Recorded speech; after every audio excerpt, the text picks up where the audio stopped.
Hey, it's Felicia Pride, head honey and honey child, and host of It's Good Over Here. Many of you may know, but I started as an author before transitioning to writing for the screen.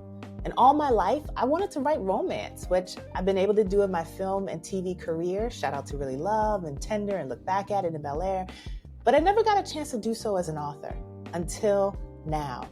I'm so excited to announce the upcoming release of my first romance novella entitled Come Close. It's also Honey Child's first foray into publishing fiction. You can pre-order Come Close now on Amazon. Here's a quick synopsis. After years toiling in Hollywood, Amaya Ellis is finally directing her first feature film in her hometown, unexpectedly reuniting her with Kyrie Tate, her high school sweetheart, whom she hasn't seen in decades. He wasn't just the one, he was the standard. But ambitions, dreams, and the world got in the way, and their relationship fell apart. They lost touch, moved on, or so they thought. As fate brings them together, they relive their own movie of their past love and find themselves creating a new story. I am so excited about this episode of It's Good Over Here with my Baltimore homegirl, Angel Laketa Moore. I knew she was talented, but I had no idea about how much work and faith has gone into her amazing career. And so she's on here dropping wisdom, dropping prophecy, dropping all the things. So I cannot wait for you to listen. Get into it.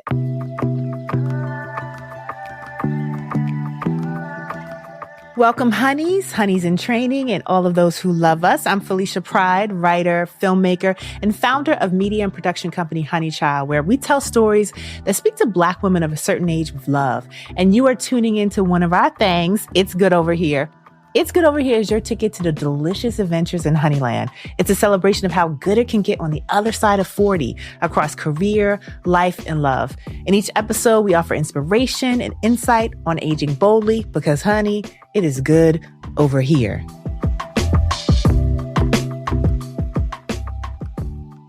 So I am super excited about today's guest. Angel Laketa Moore is an actress, comedian, and host, and you likely follow her like I do at That Chick Angel on Instagram and TikTok. She's also on Patreon and YouTube, and she's clearly leading the pack because this year she was a four-time NAACP Image Award nominee and winner of Social Media Personality of the Year. Angel appeared on the most recent season of A Black Lady sketch show on HBO. She co-hosts the podcast Here's the Thing with our favorite funny guy, Kev on Stage, and hosts the podcast Is This Going to Cause an Argument with her husband, Big Marcus. And together they also recreate viral social media trends, and it is hilarious and joyful to see their attempts under the hashtag Tanksleece Tried It. Angel holds a special place in our hearts here at Honey Child as she was the star of our award-winning short film, Look Back at It, where she kicked butt as Lanae. She was so fantastic, so wonderful, and so funny. But what's so funny about the whole thing is that you actually were not going to take the role. Like, let's talk about how it came together, how Look Back at It came together, how we were able to finally get a chance to work together. Oh my goodness. So it was so crazy. At the time I think I was in my second installment, I would say, with my therapist and life coach, because I would do 6 months, I think, at a time. Mm-hmm. And somebody had reached out to my agent. And Regina Hoyles, our producer. Correct. And it was like, they were like, somebody wants you to do their short film. They emailed us. Now, people email me directly all the time about, oh, I want you to do this film I'm writing, da-da-da-da-da. So the fact that she went through my people made me go, okay, this might be legit. Yeah, this might be. I said, all right. Yeah. And then I had just talked to my therapist right before you and I were supposed to meet. And because actually at that time, there were different projects coming to me, but my time was being spread so thin. Mm-hmm. And she was like, well, what type of things do you want to work on? She was like, make your list, because I'm a rule follower. She said, make your rules then. She was like, that'll help you make your decisions, because rules help you feel more comfortable. Yeah. She was like, so what are some of your rules? I said, I want to be in roles that I don't normally get considered for. I said, I want to be able to use my strengths that I usually don't get to use. Yeah. And I said, I want to be able to work with people that I admire and that I feel like can sharpen me as an artist. And she was like, okay, well, if those are your rules. Those are the rules. Then there you go. So I was like, okay, well, let me look at this material. And so I'm looking at the material that Regina had sent over. She did such a great job of packaging this stuff. I'm telling you, the mood board was just gorgeous. The script was obviously just so funny. And then I started looking up you, and I was like, who is this Powerhouse? I was like, wait a second. I was like, it was like truly exactly the description of what I wanted. I was like, I love that as someone who's born in Baltimore and has family and roots in Baltimore. Yes, I love shout out to Baltimore, 2 Baltimore girls, honey. Period. I love it. I just love that it was telling a different story from Baltimore. Yeah. You know what I'm saying? It wasn't the same old, the corner, the wire. It's just like, okay, we know there's drugs there. What else is in Baltimore other than that? Yes. And I just thought it was so beautifully written. And then I realized like, oh no, the woman who wrote this, she's a master at this. Thank you. You're very welcome. Thank you. A master. I'm about to put that on my business cards, honey. So when I talked with you and met with you and just got your vibe and your energy, I just felt so honored that I was being considered. Like, I was just like, what? Like, they really gonna consider me for the short film? I'm so excited. And I have to give it up to Regina. Regina was like, I think Angel would be perfect. And we were initially thinking about you for another role. Correct. And then I called you and I said, I think you need to be our Lanae. I think you need to be our star. I think you need to anchor this. You just have the energy, the feel, the humor, but also the heart that we were looking for. And you were like, yes. And I'm like, thank God. She said yes. I love, well, because when I was reading the script, I was reading my brain, like when I read scripts, I plug myself into a place. Even though I'm paying attention to everything, I'm looking at it through the lens of a certain character.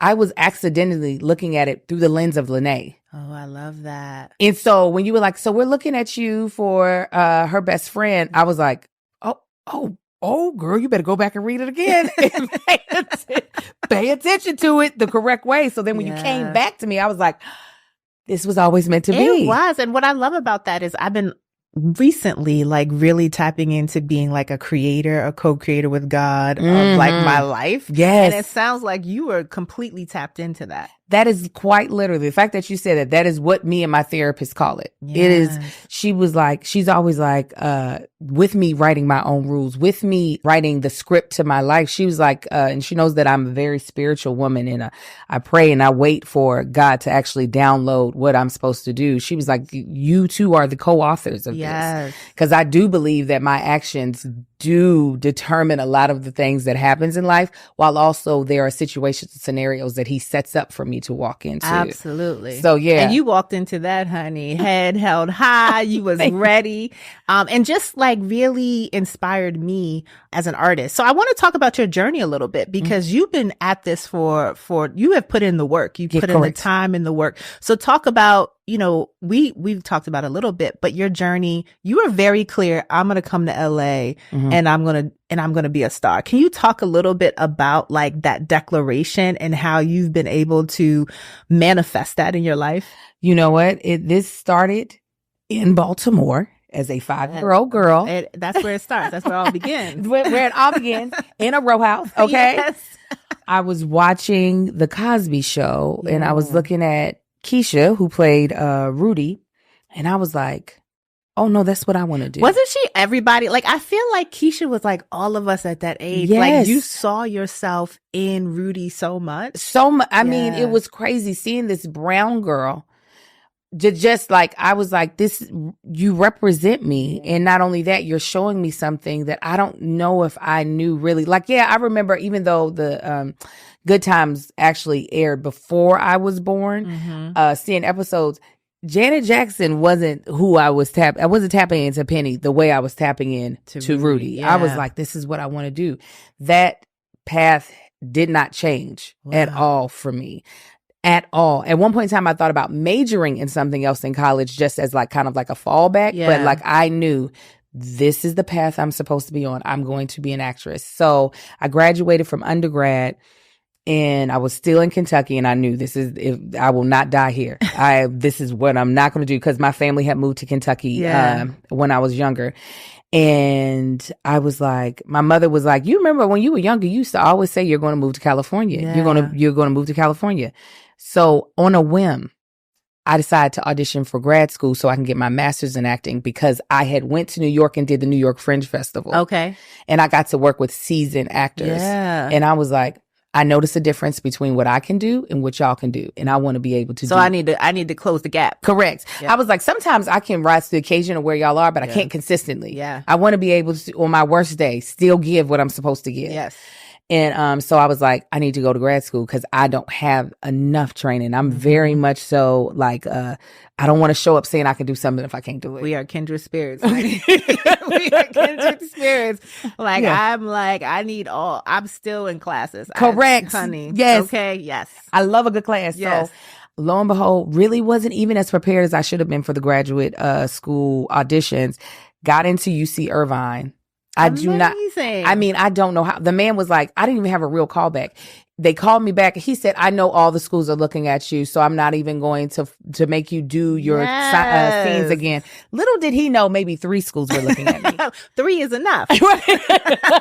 He was like, listen, we want you at the school, so what do we need to do? I was like, well, let me think on it. But that's just still you creating and co-creating and being very clear. That clarity is huge. It is. It is very much so. So that's what got me out to California to begin with, was I was able to go. It was like a nice soft launch, even though Irvine is in Orange County. It's only 45 minutes south of LA. So I was able to get acclimated to living out on the West Coast. And then once I got my MFA in acting, I literally started working on television immediately. Wow. And started on ER and got to really learn from like veterans, like being able to watch because Angela Bassett was on the last 2 seasons I was on there, watching her work, watching all these people that like I respect and seeing like, oh, that's how you're making that look like this. Yes. The choices that they're making. Yes. Seeing it up close and personal. So again, I was in class. I'm supposed to be saying my lines and I'm looking at you like, okay, what you doing? Mekhi Phifer, what you do right now? But you know what I think is so interesting is like, I love class and I love school, but there's something to be said about when you actually do it, right? Yeah. Like I always talk about the writer's room.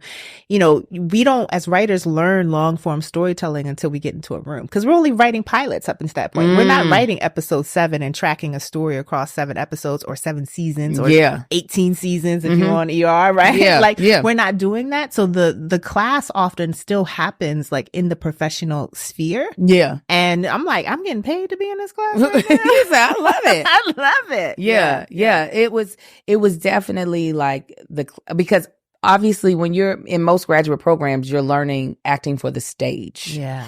Very few times are you getting to experience acting for camera, which is another beast. It's another skill set. Heck, even auditioning is a completely different skill set than when you book the job. Yeah. So I started work and I just was like, okay, God, this is where I'm supposed to be. And then once I became pregnant and I was like, nobody's going to hire me. So what am I going to do? Yeah. Because that was also something that you were clear on. You wanted a family. Absolutely. I have to sometimes pinch myself and realize that I am living the life I dreamt. I'm living the life that I said I wanted. Sometimes I'm like, wait a minute, because it's easy to complain about things not being exactly the way or the thing that you're just like, oh, if I had that would just be yeah. But I always used to be like, I don't know how I can make this possible, but I want to be an actress, but kind of like a stay-at-home mom. Yeah. I don't really know how that'll work. Yeah. And I am quite literally living that on a day-to-day basis. As I told you, right before I came here, I was at a school event as a parent volunteer because I like for my kids to know that I am involved at their school, because then the administration treats my kids better. Yes. So but I love that, because I think sometimes we are so caught up in the how. But that's not our business. No, right? It's not. Our business is not the how. Yeah. Our business is like, this is what I want and I'm going to take the aligned action to get it. But the how it comes together, I can't be concerned with that. Right. No, at some point in time, I know God is going to step up and orchestrate it all. And I realized that while these are my dreams, these dreams were also placed in me. You know what I'm saying? I feel like it is a part of my passions. I don't feel like I placed my passions in me. They kind of birthed out of me. So I feel like I have to honor those. I feel like that is a part of why Angel was created, was to birth these passions, was to birth these dreams. So I try not to second guess them. I'm like, if it's here, if it's coming out of me, it's coming out of me because it's supposed to. Right. Especially if you match the dream with the talent, right? Like I always say, I don't have this God-given talent for nothing. Come on. You know Come what I mean? on. Yeah. Like, so I love that. So what I'm curious about is, what do you love about acting? What is it about acting that lights you up? It's really not about what I am doing as the character. It is the relationship that I'm establishing with the audience. I love being able to take people on a journey.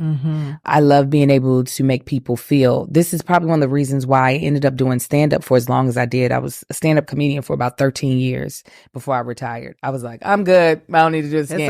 It's a lot of work. It is. And I said, I don't love it the way other people do to keep doing it. But 13 years is a long time. It is. And I finally was like, thank you guys so much. I will not be coming back. And that is I will take my final bow. Thank you so much.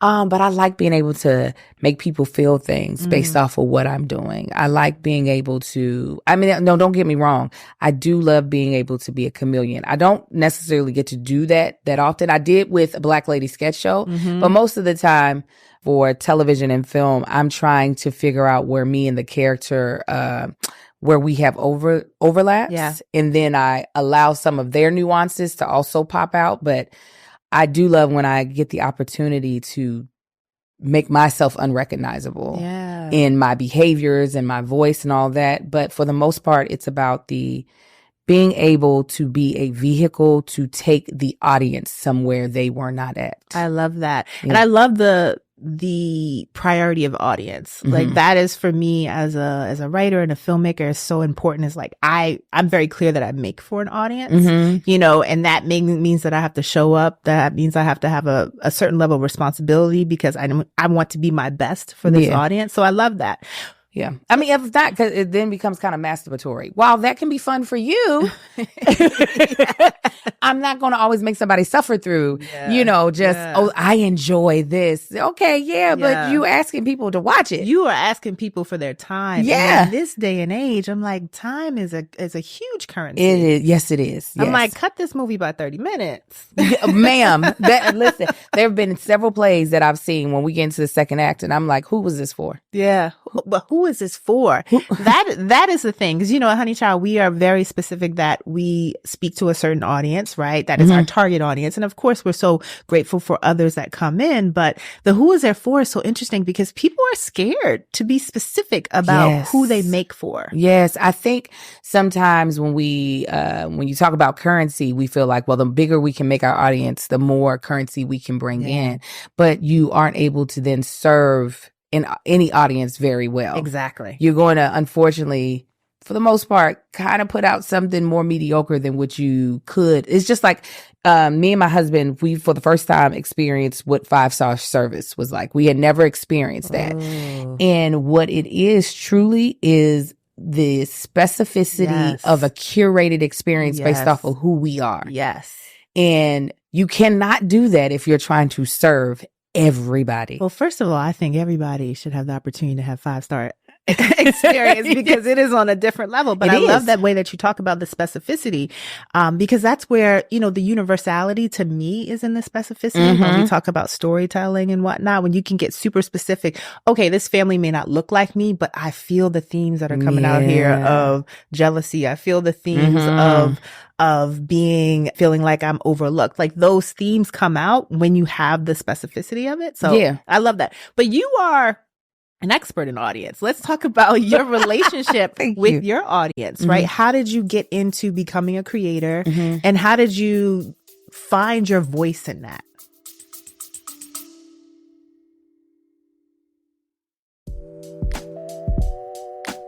Acting on your ideas is a form of self-love.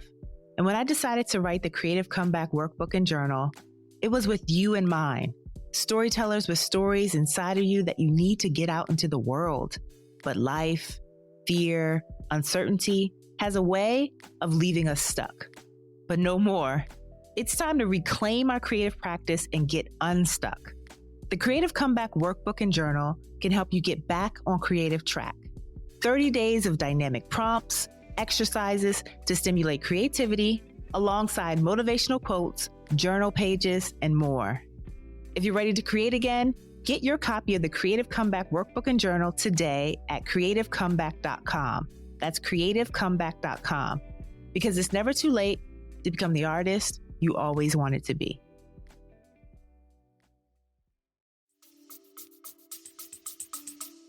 Okay, so I became a creator when I was pregnant with my first son, and I thought nobody's gonna hire me.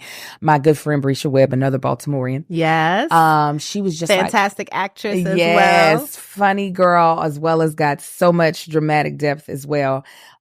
She was around me a lot. We're very close when I was pregnant. She said, the way you talk about pregnancy is not like anybody else. You should really document it and put it out in the world.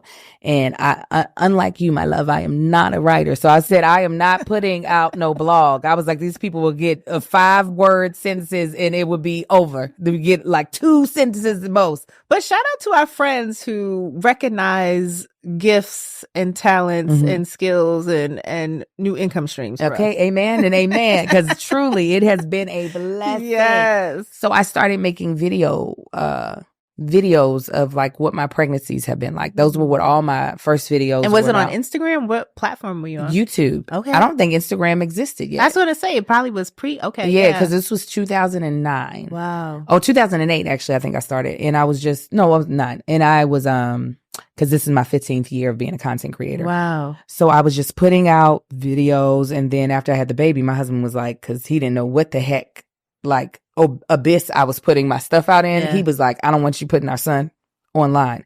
And I was like, oh, okay. So then I went into like doing reviews about shows. I was like, what content can I make? Because at this time I was a one-woman show. I'm talking about I taught myself how to edit. Wow. I had to teach myself everything because I knew none of it. Yeah. I had to shoot everything. So I was like, I'll just do reviews about different reality TV shows that I love watching. Then I started doing more like comedic stuff, like more sketch stuff. And then I learned about this thing called vlogging, where you just kind of do a day in the life. And people kept being like, you say you have a husband. Where is he? Why is he? Because my husband was like, I don't want to be on camera. I don't want to be on camera. I don't want to be on camera. Now look at him. Yeah, girl, listen. They on camera come out. He right there. So I began to show him on camera. And what I realized quickly, while my comedic capabilities are a true asset, and that is what definitely helps me stand out, what really is where my audience kind of like grabs a hold of me is my transparency and my authenticity. Yes. Because like you said, while I might be different than a lot of the women that watch me, they can see pieces of themselves. Absolutely. And there's something beautiful of it. Automatically creates community because you no longer feel alone. Yes. Whether it be in the triumph or in the failure, you feel like, I'm not the only one who went through that. Yes. So, and I think it's also just everybody's story is important, and you give validation to your story when you tell it. Absolutely. So that is how I kind of became an expert at being, if you call it expert at audience, is just realizing, paying attention to what was resonating with them. Yeah. You know? Well, so you had a big adventure recently when you went viral for creating a freestyle rap, then turning it into a song. I want to hear the whole journey. I want to hear you and Kev, you're on the podcast. Okay. You decided to come up with, you're just freestyling because you were rapping in some of your earlier videos and whatnot back in the day. So I want to hear the whole journey from freestyle to music video. Okay. So, yes, like you said, I've always freestyled. Not great at it, but I love to do it. Like everybody has that friend though that breaks out into freestyle. Oh, absolutely. I had a rap name, MC Halo, since I was like 13. Like always. MC Halo. MC Halo in the building. Yes. I used to rap all the time. I could you typically get the plane to take off, but the plane would crash somewhere in. So I was getting there. I was at our office where we shoot Here's the Thing, and we have a docket, and I was reviewing the docket, and there was a video on there of this woman who's a minister that travels to different colleges and does sermons on celibacy and I guess just being abstinent. Okay. And she was doing this sermon about, you know, if you buy a woman one margarita, she'll spread her legs. And she's just screaming, she'll spread her legs. The sermon is so specific. You're like, she's really, her calling should be in comedy because she's hilarious. She knows how to work a crowd like nobody's business. The stuff that she's saying is very riveting because it's offensive, but also outlandish. But also like a playbook. Like, yeah. Okay. At 100%.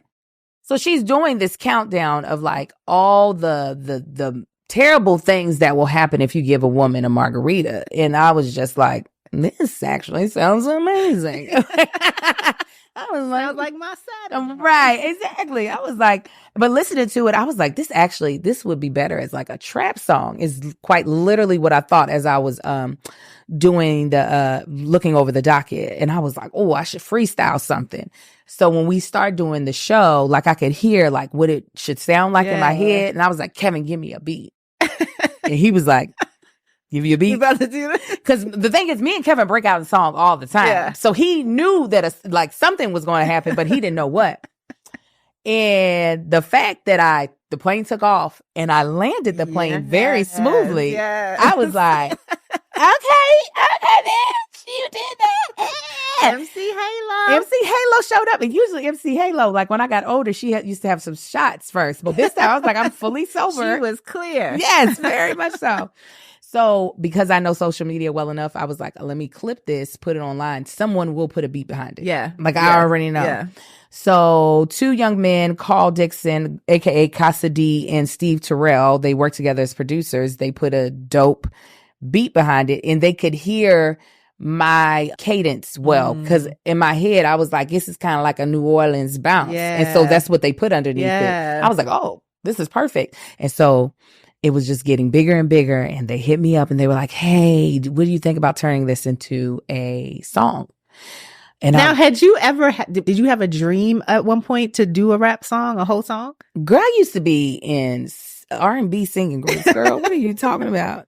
Yes. So you were like immediately yes. No, actually, no, I wasn't at first. I had to pray on it, but I prayed before I actually talked to them because I did not want to be taken advantage of. And there are people, the one thing about acting is that there are guardrails because of our unions. Yeah, yeah. The music industry, there are no guardrails. It's so true. Okay, anything goes. And there have been multiple times where I've been really close to that being the lane that I went into. Oh, yeah. And I think God protected me because I would be out here, one of these people with these stories that TMZ or the Shade Room is having to break.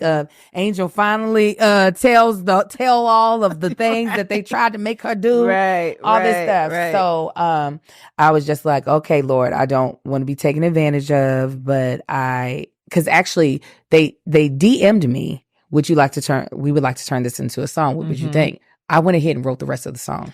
Wow. It took me maybe like 15, 20 minutes to write. Now you're just showing off. Girl, listen now, I might not be able to write a story that way, but my pen is sick with it, okay?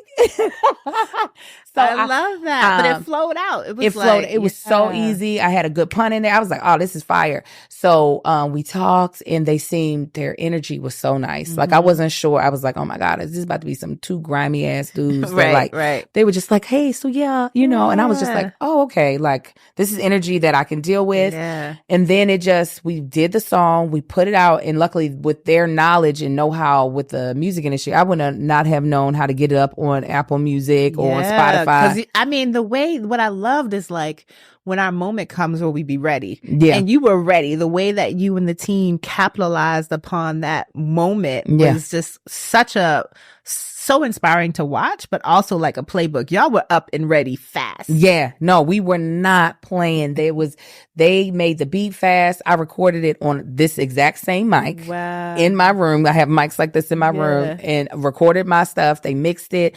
And then record labels were calling left and right. I think we probably took like 17 meetings. Wow. A lot of foreign ones. A lot of, they're calling us from Paris, and they're like, we would like to talk to you about singing. And I was better be global, honey. Yes. But we end up signing with something, a label here, Giant Music. Yes. And they were like, they had a really strong plan. They were like, we want to do a remix with like either Frida or maybe Saucy Santana. Which happened. Yes. And Saucy, when I talk about somebody writing fast, he was like, we got on the phone. He was like, hey, Miss Margarita lady.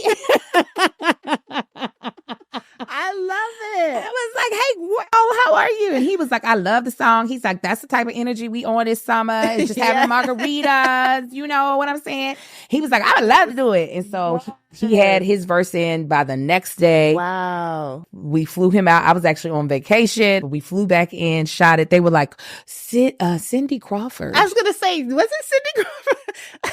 See, how did that come about? So the record label, what they're good for is they know how to find money for marketing, and they know how to put money in marketing. Yeah. So when somebody at the record label knew one of the owners of Casamigos. Yeah. Her husband is one of the owners. Co-owners. Yeah. Okay. And they were like, so Cindy, she wants to do the video. And I was like, Cindy Crawford? Cindy Crawford? Right. Like that moment where you push her out the way.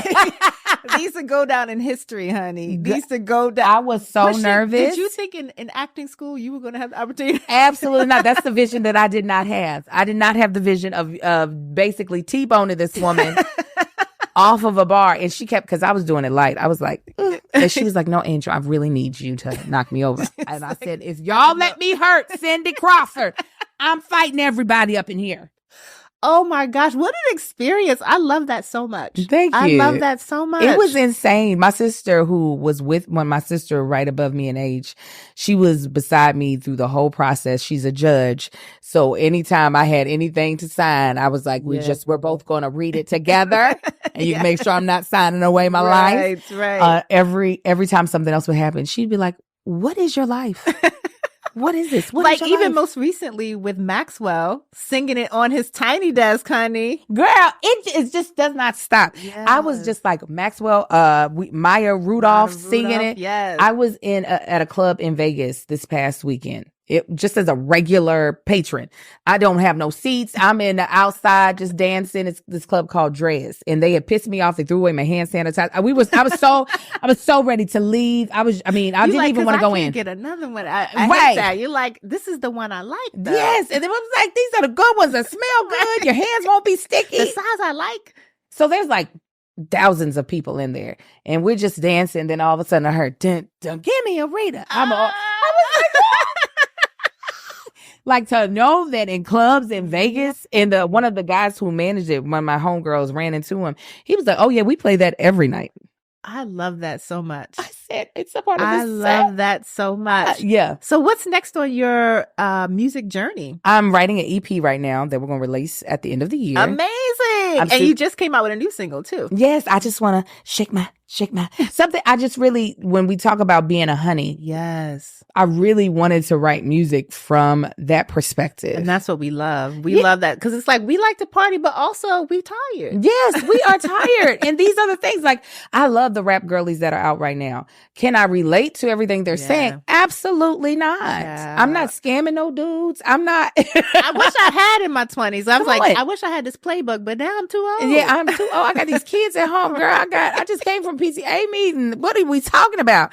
But I just wanted to write something from that perspective. But hopefully from my EP, I'm planning on writing a one-woman show that threads the music through. Oh, I love that. I love that. But I love just like how this moment where you went for it on the podcast has spun so much opportunity for you. Yes, me too. And I said once, when I was nervous about those guys and I was like, I don't know if they're going to scam me, the agreement that I made with God right then is I said, any door you open, I will walk through. Wow. I was like, I don't care how scared I am. Yeah. If you open it, I'm going through. So if you don't want me to go through, please shut that thing so fast. Shut it. And don't open it. Because sometimes we try to open it again when the door's been shut. He's like, I shut the door for a reason. Right.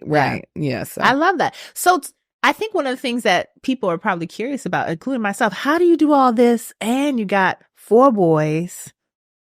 You're a wife. Like, how do you manage all of this? Very messily. Truly. I spoke at a women's group, like, it was during the pandemic, because I remember it was over Zoom. And I was like, sometimes we have to realize that the blessing is sometimes inside of the mess. There's like a scripture where they talk about, God blessing you so much that your cup overflows. If a cup is overflowing, there is messiness. Let me tell you, every interview is like therapy for me, okay? I am in the mess right now because it's flowing and it's all over the place. It's all over the place. Okay. And I had to get to the point of realizing, like, it's okay. That's okay. It's okay, because that when you're in an abundance, in a place of abundance, that typically means abundance means you don't actually have enough room for all the things that you have, right? So I had to surrender to that. And then sometimes that surrender is irritating because my house, it looks a mess. But you gotta let go. And I'm just like, my husband's like, can we not let this one go? Can we let something else be messy? So I am still, the last place that I left off in therapy, and I said, I'm not going to re-up until I fix this, because I don't want her to be like, you still ain't. You still on that? I thought that was last year. Yeah. Is, setting up systems. Being that I have been, like I said, when I started my content creating career, I was a one-woman show. Yeah. That no longer serves me. Yeah. So I know I need to set up systems and have people in place so that I'm taking as much of advantage of all the opportunities that have been placed before me, and that I'm being as efficient as possible. But I feel like any woman that is doing the balancing act of being an involved parent and trying to be a beast in her career, I just feel like there is going to be messiness. Even, I don't care how many millions of dollars, or if you're darn near a billionaire or a billionaire like Beyonce, there's going to be some but I'm okay with it. There are certain things that I still want to fix. Absolutely. But okay, I'm going to tell you a quick story. I'm going to make it fast. Yeah. I was watching Beyonce on tour, and when Blue Ivy came out, every time I would see it on social media and when I would see it in person, it would make me tear up. Not so much for Blue Ivy, even though I love seeing kids perform. It just does something for my heart. But I'm watching this moment where I'm watching Beyonce do 2 things at the same time very well. She's being a megastar and being a performer at the top of her game. Yes. And she's also being a very attentive mother at the same time. Yes. And for me, that is like what I want to be able to do. Yes. To be able to do them at the same time. And the thing that my therapist said is that, see, you're finding out what a lot of people find out later on in life, is that balance is not about compartmentalizing, but it's about the collaborative, like trying to thread more things into together. Yes. So me being a content creator has allowed me to thread my life as a mother and a wife into my life as a creator. Yes.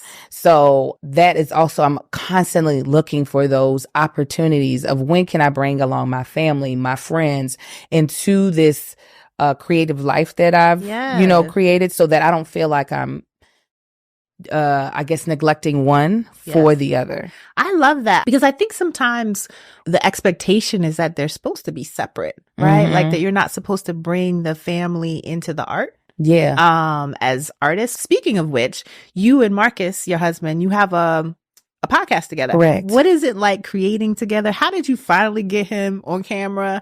And what is it like creating together? You know what? We've had that podcast for a long time, for about 7 years, and it's been a fight. It's called, Is This Going to Cause an Argument? Yes. And it does.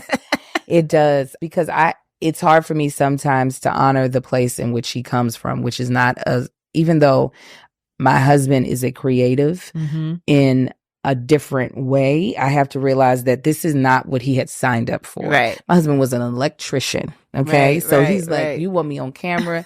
You want me talking. You want me to do all these things. And sometimes I don't feel like it. Where me as an actress, I'm like, no, there's always a switch I can flip. Right. I could be sick as a dog. Flip the switch and I bet you I'll give you whatever it is that you need me to do. And he's like, ain't no switch, baby girl. No switch. I did not install one. So there is no switch. Right. So that it was a struggle. Sometimes it's still a struggle, but what it is ours. And that is what I think we both love about it, is that it's a way that, we've created kids and we've created a home, but we've created a business with each other that we are learning, one, how to communicate with each other in that business. Cause I was like, dang, we got a whole nother level of communication that we have to figure out. Yeah. Cause I was like, I got the wife part down. Right. I know how to communicate to my husband as his wife in order for him to receive what I'm saying and in order to not offend him ever purposefully.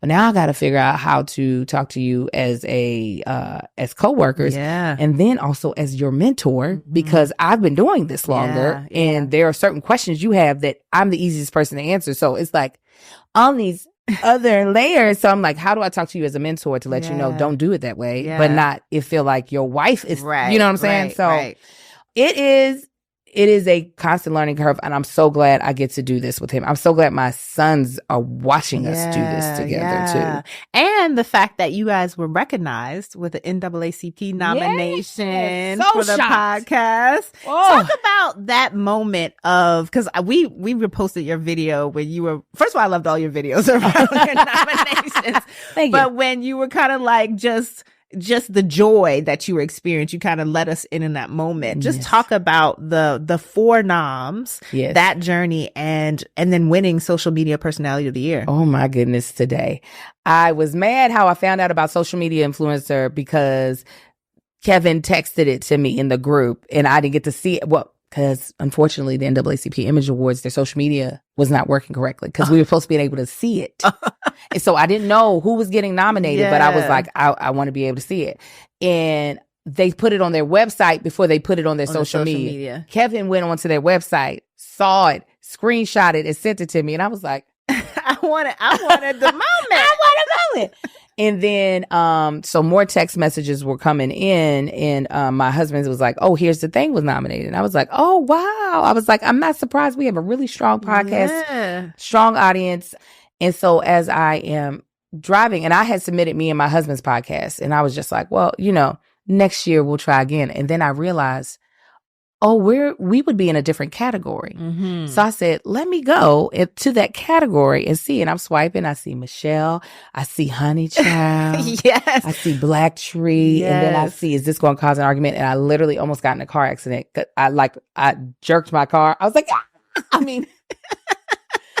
I lost my mind, because this has been a labor. We've been doing it for 7 years. I think this is 8 years. This will make 8 years at the end of this year. And I was just like, wow, we're being nominated with, and as he said, with Michelle Obama. With Michelle Obama. So we were nominated in the same category for self-help. So Child Please, and Is This Going to Cause an Argument?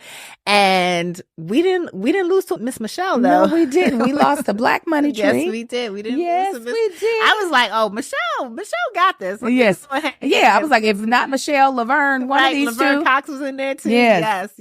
But what a blessing and what a joy it was. Yes, it was. It was truly. And then a Black Lady Sketch Show was nominated for Outstanding Sketch, and I didn't realize that either. So when I saw the 4 nominations, I was just like, I don't do my craft for the accolades. Like I trust that, I trust when my audience tells me things, and more so I trust when I feel like the alignment that I have with God. But it's nice. It feels good, honey. It's nice. I ain't gonna say I didn't like it. Good. Yeah, it feels good. Yeah. Especially, for us, it was just so validating for it to be media that we created independently. Yes. So to be in a category with a Michelle Obama and a Laverne Cox, who have these big companies behind them. Correct. And we out here independently making work. It was just that was like the real feeling for me, for sure. Truly. I was just like, this is from our brain. Yeah. This was truly our baby that we birthed, that we raised, and an organization like the NAACP was like, Yeah, we see you, and we love what you did. So it was. I took home 3 of the 4 wins, the category that me and Marcus were in. We obviously didn't win, but social media personality of the year, that was the one that I said I will fight like a pit bull. And you were posting, you had all the content. I was the content for the voting. Because I was up against titans. These people, my following is dwarfed by their following. Yeah. Drewski, you have Lanae Vinny, who I just admire so much. Terrell, who's also an OG content creator, and then Keith Lee, who is like a mega creator right now, and his work has helped so many. When I think about how many restaurants he has actually pulled out of debt, allowed them to actually have a fighting chance. I'm like, these people, and here I am over in a unitard with my husband doing. I can't get enough of these challenges y'all do. Thank you. I can't get enough. It brings so much joy. Yes. It brings so much joy. So to kind of like wrap up this wonderful conversation, what are you looking forward to next in your career? Oh my goodness, today. What am I looking forward to next? It's hopefully, it's not so much milestones, even though I feel like I have more milestones to hit.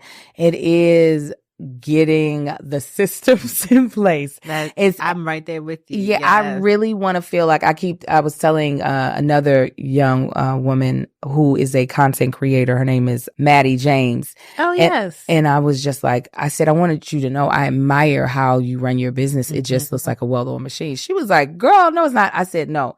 Mine is duct taped together. Okay, I want you to know it's duct taped. We've got children holding things. It's just, and I was like, and little child boom operator. And sometimes I want to be like, this can't be. I'm like, Walmart is not doing this. Target is not holding together stuff with duct tape. Why am I holding? But it's so funny because I feel the same way about. But I've also realized then you get a peek into other folks, and we have to give ourselves grace because we actually, I think a lot of times, of course, we're much more harder on ourselves. But when it comes to the business aspect of things, I think I'm like, oh, I'm not doing enough, or it's not organized enough. And other people's businesses, so I think that we definitely have to show up. I'm right there with you with the systems, but I'm like, we're doing better than I think. I mean, listen, the fact that the business is up and running, I will give myself that, but I'm just like, I'm still young. I'm a honey, but I'm young. Yes, honey. But I do want to make sure that like when I am closer to my 60s, that this is a business that can run smoothly and I'm not having to put out. I have the energy now. And run without you. The sustainability of it. Yeah. That way I would love for my business to be left as a legacy to one of my sons. Actually, my sons, 2 of them I know at least would love to be content creators. And I'm like, really? Yeah. Okay. Yeah, me. And I'm like, the infrastructure of this business, I know I can leave you, but I'm like, I want it to be solid so that like you can easily plug and play whatever your passions are into it. Absolutely. I love that. I love that. So we're going to go into our segment called Pleasure Principle. And 2 of our words at Honey Child, our favorite words are desire and pleasure. And we define them very expansively. Anything that you want and anything that makes us feel good. So how do you practice self-compassion? Oh, self-compassion, I think, comes from being very introspective and reflective. Why is this something that you want? And why is it something that you feel like you haven't been able to obtain? Yeah. And understanding like, I have to go through, I guess, a process like anybody else. My process might look different. And I think if I can honor that this is my process, then there's less judgment that I have on myself. But I feel like I'm very like, I'm constantly thinking about the reasons behind certain actions of mine. So that helps me. The whys. Yes, I love that. What does pleasure seeking look like to you? Pleasure seeking. You know what? I always said my purpose, not always, but since I really tapped into what my purpose is to bring joy.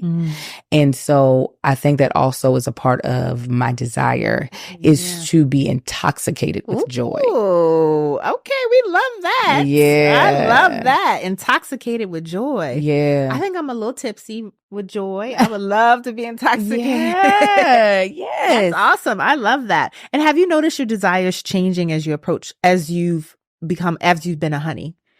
yes, it is really focused. Like, I think sometimes I might have been like, ooh, I want money because money will give me the other things that will give me joy. Now I'm just like, no, if I can just get to the joy. Just go straight to it. Yeah. Cut out the middle stuff. Yeah. Let me get right to it.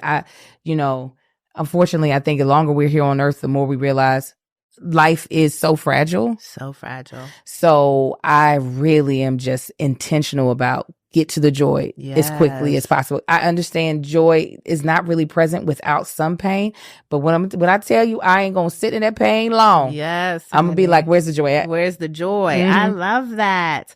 Well, the name of our show is called It's Good Over Here. So tell us what's something that is getting better for you right now as a honey. Ooh, my God, today.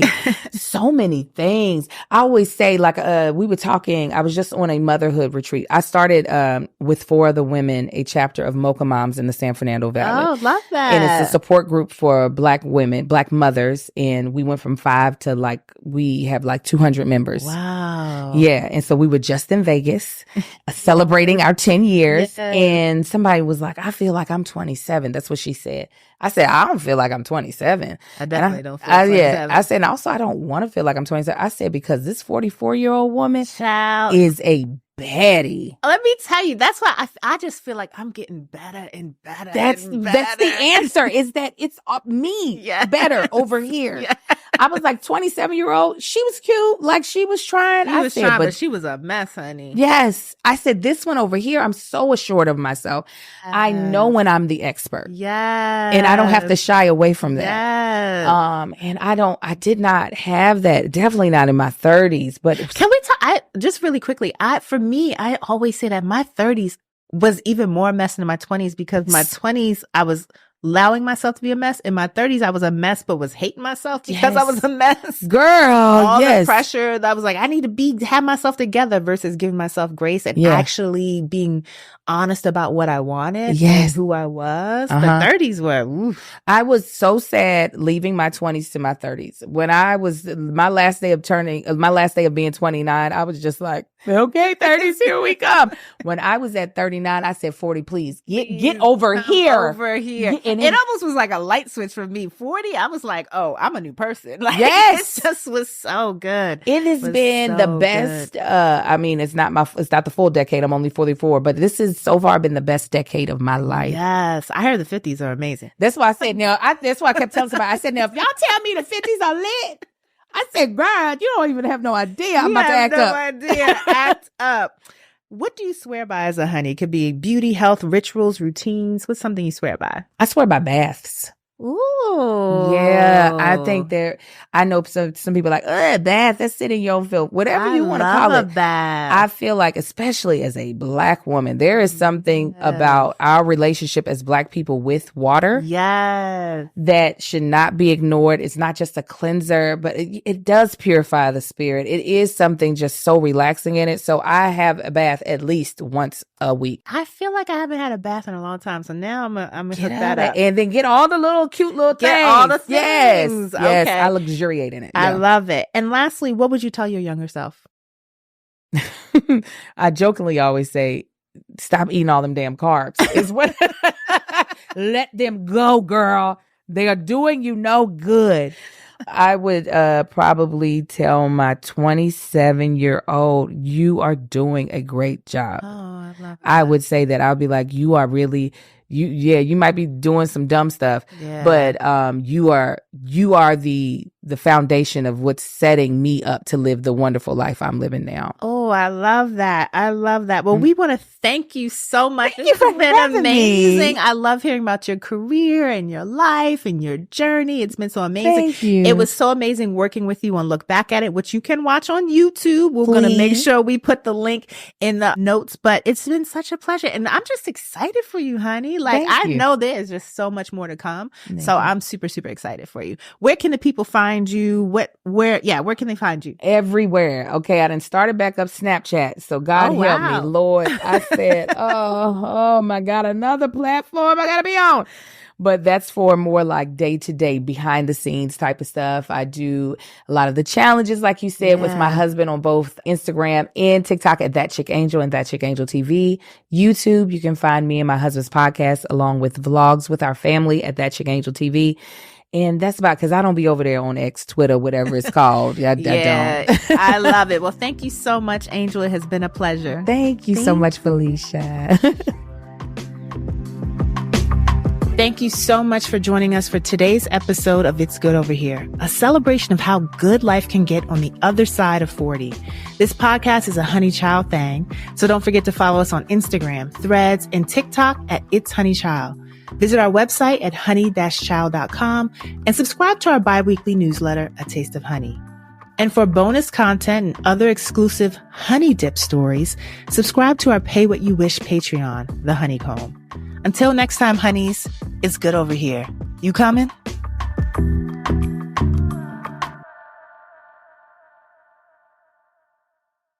Hey, honeys, have you signed up for our newsletter? A Taste of Honey delivers right to your inbox bi-weekly and is full of honey news, conversation, and shenanigans. Sign up now at honey-child.com. That's honey-child.com.